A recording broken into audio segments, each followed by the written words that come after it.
Nova tema, Trump je Teresom pokrenuo nový projekt Amerika prije svega.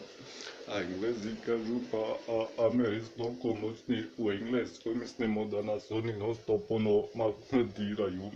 Snimaju Hollywood filmove kako će uništiti Englesku, snimaju kako će nas napast Arapi, snimaju kako će Engleska u budućnosti biti diktatorska probala zemlja.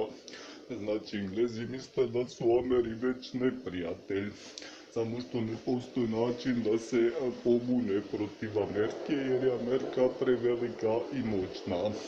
A taj Trumpov projekt Učinimo Ameriku ponovo velikom i Amerika prije svega je puno poznata. Ameri su u Afganistanu već desetljećima prije svega, pa i u Iraku, znači Ameri su svugdje, Amerika na prvom mjestu ili Ameri prije svega.